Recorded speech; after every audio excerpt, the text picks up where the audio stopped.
money and not merit stands as the primary gatekeeper to college graduation in this country today. The saddest thing that can happen is that a student arrives on a campus and experiences the constant feeling of being underprepared. The skill gap of both communication, in my opinion, communication, and the ability to decision make continues to grow. You're talking about the wealth gap, the fact that we're more segregated now than we were in the 1950s. We have got this national imperative to change the game. We have to stop being so presumptive about skills. It's easy to go out and handpick the selective students as you try to get ever increasingly selective as an institution, but then you wonder what you're doing for society.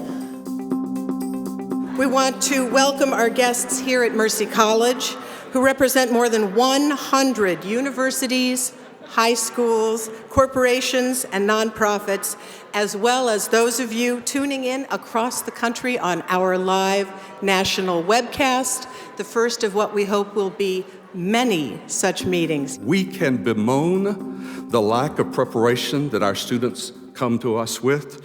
We can complain that they work too much and have too little time to study. We can identify that their family support systems are sometimes broken, and sometimes they don't have adequate exemplars of what it means to be a college student and how to succeed in college. Yes, yes, yes. We can't immediately solve those kinds of problems.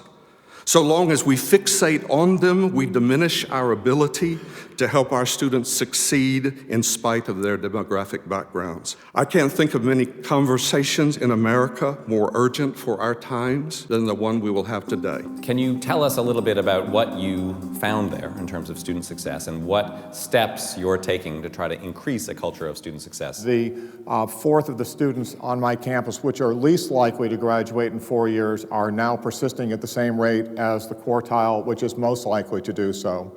The details aren't nearly as important as the belief that it can happen. Ultimately, it's about what a student believes as they arrive on campus, and that ability of that student to absorb body blows in that first couple months on campus and absorb them and say, that's okay, that's what happens to everybody, and I'm going to come out on the other side and I'm going to be successful. If we can create programmatic structures, whether they're in the classroom or whether they are in the larger university community, that treats each student as an individual, and at that point where they might decide to veer left when they needed to veer right, change that, disrupt that, then things are going to turn out okay.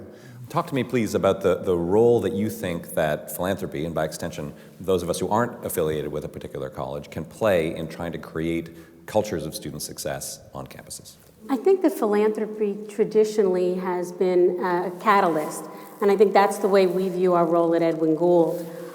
In that vein, we have an accelerator program where we identify social entrepreneurs, programs, ideas that we feel can address the issue of low-income college completion. You've worked in the government, most recently as the Undersecretary of Education in Washington.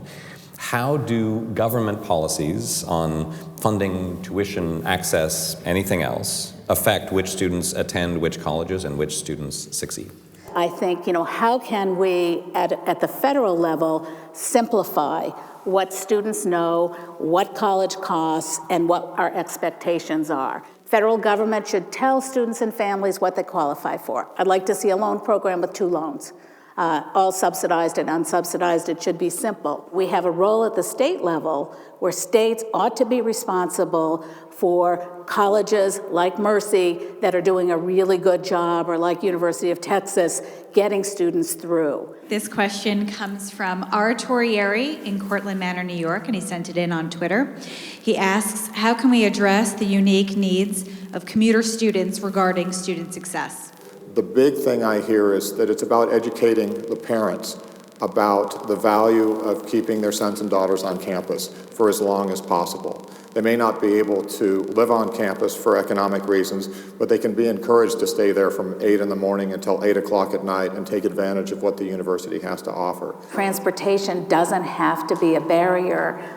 Certainly colleges can work with transportation authorities to figure out, where those bus stops are, where the transit system can make some improvements, as well as, helping students get jobs on campus. How could we enhance and enlarge mentoring around this nation. I think that's the greatest challenge we have, is how do we bring mentoring to scale? Absolutely, mentoring is the most important thing in my mind that we can do. Mercy College has an amazing mentoring program called PACT, where we pair our students one-on-one with a professionally trained mentor who essentially functions as mentor, tutor, advisor, and coach through all 4 years of college. And we are finding that it is moving the needle.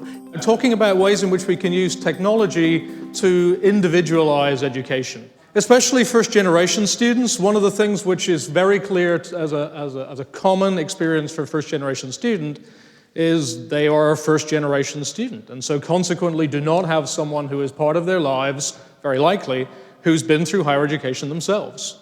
And so if they haven't been through higher education themselves, there are lots of questions that they don't know to ask. In fact, there's lots of questions that they don't even know that there is to ask.